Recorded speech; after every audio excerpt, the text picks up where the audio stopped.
बिस्मिल्लाहिर्रहमानिर्रहीम। अस्सलाम वालेकुम एवरीवन, मैं हूं आपका मेज़बान मोहम्मद उसामा खालिद। उम्मीद करता हूं कि आप सब खैरियत से होंगे।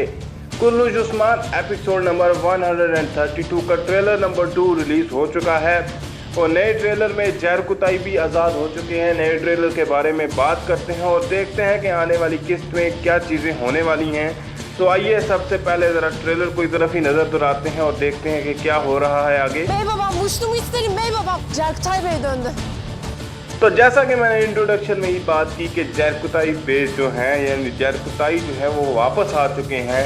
अब फातिमा जो है उनको वो पहले ही उस्मान बे के आने से पहले ही वापस उनको इस तरह की खुशखबरी मिल चुकी होगी, तो उनको यही खबर बता रही हैं कि जहर कुताई बे वापस आ चुके हैं। क्योंकि जिस दौरान वहाँ पे उस्मान बे और जो दूसरे याकूब बे आपस में बहस कर रहे होंगे, तो उसी दौरान याकूब बे कोशिश करके जहर कुताई बे को वापस भिजवा देंगे और ये एक तरह से मुझे वज़ीर आलम शाह जैसा करैक्टर ही लग रहा है। तो आगे देखते हैं। Bayronun itibarı ayaklarımın altındadır. जैसा कि मैंने बात की है कि याकूब बे का किरदार मुझे वज़ीर आलम शाह जैसा लग रहा है। हालांकि जो वज़ीर आलम शाह का किरदार था वो तो एक फिक्शनल किरदार था, वो एक असल ज़िंदगी के साथ उनका लेना देना नहीं था, क्योंकि वज़ीर आलम शाह एक फिक्शनल करैक्टर थे और याकूब बे एक वाकई हिस्टोरिकल करैक्टर हैं। लेकिन जब वो भी आए थे तो उन्होंने भी उस्मान बे को इसी तरह से एक जाल में बिछाया था उनके लिए, और बुरहान अल्प को छुड़वा के उस्मान बे की इज़्ज़त को मतलब ठेस पहुंचाने की कोशिश की थी। और साथ ही साथ उनका सिपाही जो है वो भी उन पे इसी तरह से यानी बुरहान भी यही बातें कर रहा था जो आगे जहर कुताई बे इस ट्रेलर में करने वाले हैं। तो आइए आगे देखते हैं। Düşman olanlarla değil, bizden olanlarla rekabet halindeyiz. इस वक्त उस्मान बे यही बात कर रहे हैं कि हम अपने दुश्मन इस वक्त जो दुश्मन हैं उनके साथ रकाबत में नहीं हैं, बल्कि हम अपने अपनों के साथ ही रकाबत में हैं, यानी तुर्कों के साथ ही। और यही बात करते हुए मैं ये बात ऐड करना चाहूँगा कि इस दफ़ा क्योंकि लास्ट जो 2 सीजन्स थे उनमें वज़ीर आलम शाह और वालदा सुल्तान की बात की जाए तो उनके पीछे सल्तनत थी, जो कि सल्जूक सल्तनत बेशक टूटी फूटी थी लेकिन सल्तनत थी। लेकिन इस दफ़ा जो उनके दुश्मन है याकूब बे, उनके पीछे कोई सल्तनत नहीं होगी। तो इसलिए मेरा नहीं ख्याल कि उस्मान बे इतना ज़्यादा पीछे रहने वाले हैं। Beyim gelecek, kardeşlerim gelecek diye bekledim.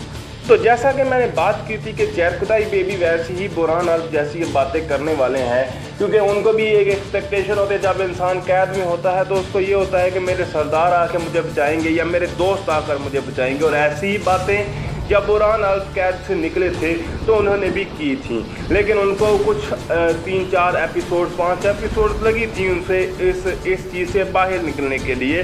तो ऐसे ही जहर कुताई बे भी अब आहिस्ता आहिस्ता ही बाहर निकलेंगे, क्योंकि अब वो काफ़ी अरसे से कैद में रहकर आ रहे हैं। तो देखते हैं आगे क्या होता है। Gelmedin. Hepsinin hesabını soracağız. Siz benimle eğleşir misiniz?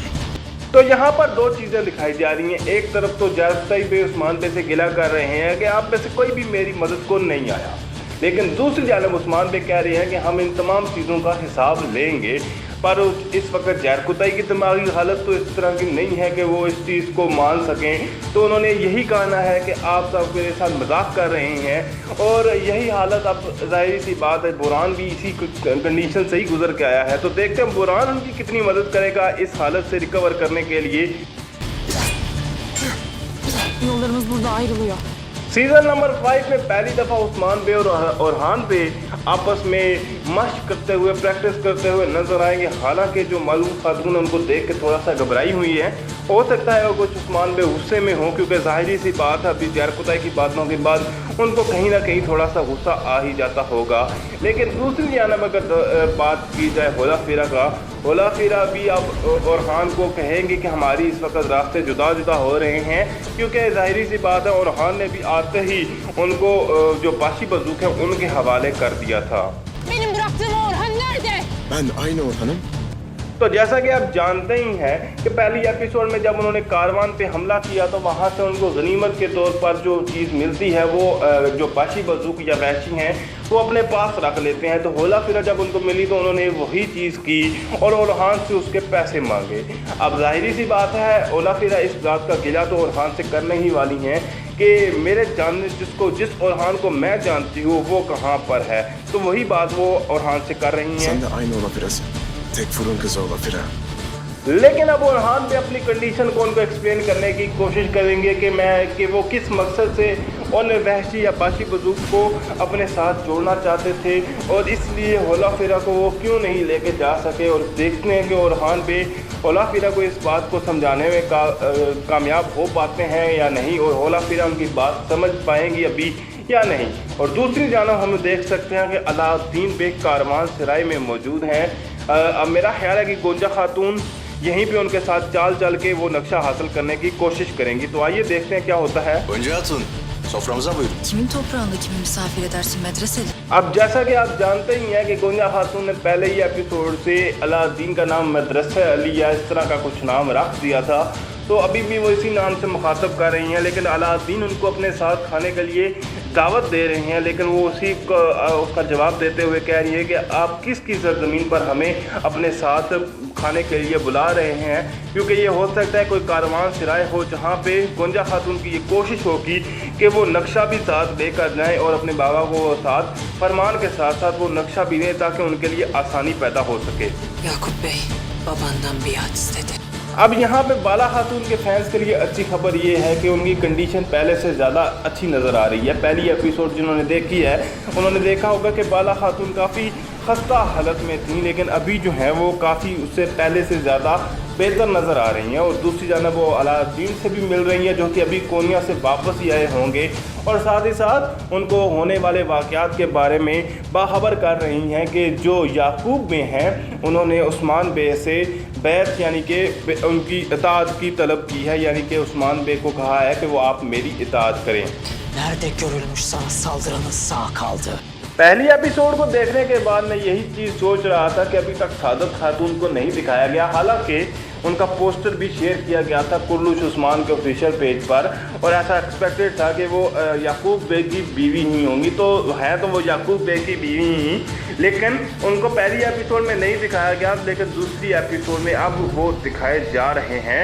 और वो जैसा कि बीवियों का काम होता है, और याकूब बे को तीली लगाने से तो बाज आएंगी नहीं कि भाई आप कहाँ से उनको माफ़ करके आ गए, उनको माफ़ करना चाहिए ही नहीं था, यानी कि उस्मान बे को उनको बिल्कुल भी माफ़ नहीं करना चाहिए था। Beni öyle kolay deviremezler. İlmi siyaset Mehmet. लेकिन याकूब बे जैसा कि वो पहले एपिसोड में दिखाया जाता है कि वो इस तरह के नहीं है कि वो डायरेक्ट उनके साथ लड़ाई में चले जाएं, और वही चीज़ वो अपनी बीवी को भी समझा रहे हैं और साथ ही साथ अपने बेटे महमद को भी समझा रहे हैं, क्योंकि वो महमद जो है वो काफ़ी पुरजोश होते हैं और हो सकता है वो जल्दी लड़ाई की बात करें। तो इसकी वजह से वो उनको भी समझा रहे हैं कि जो सियासत, तो इनमें सियासत है ना, उससे हम ये चाल चलेंगे और कोशिश करेंगे कि हम उस्मान बे को अपने नीचे लेके आएँ और उस्मान बे से अपनी इताअत करवाएं। तो आगे देखते हैं। Yakup Bey Yenişehir'den çıkana dek Sattar kınına girmeyecek. अब महमद यहाँ पे ये बात कह रहे हैं कि जब तक याकूब बे येनी शहर से जिंदा सलामत वापस नहीं आ जाते, तब तक हमारी तलवारें जो है वो मियान से बाहर मियान के अंदर नहीं जाएंगी। और क्योंकि अब उस्मान बे ने उन तमाम सरदारान को दावत के लिए येनी शहर में बुलाया होता है, और जैसा कि आप देख भी सकते हैं कि दस्तरखान पे तमाम सरदारान बैठे हुए हैं, और देखते हैं कि इस जो मीटिंग का नतीजा क्या निकलता है। Zafer cesaret getirir. Dersin ki baş olmak isteyen baştakine sırt çevirecek. Çok kan akacak.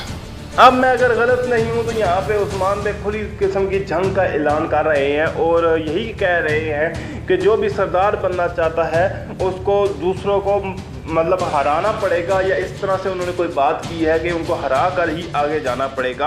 और आखिर में उन्होंने कहा है कि बहुत ज़्यादा खून बहने वाला है, क्योंकि जाहिर सी बात है जब ये दोनों आपस में कबाइल बड़े मेजर जो काई कबीला और दरमियान लड़ेंगे तो काफ़ी ज़्यादा खून खराबा तो होने वाला है। तो आइए देखते हैं कि आगे आने वाली किस्त में क्या होने वाला है।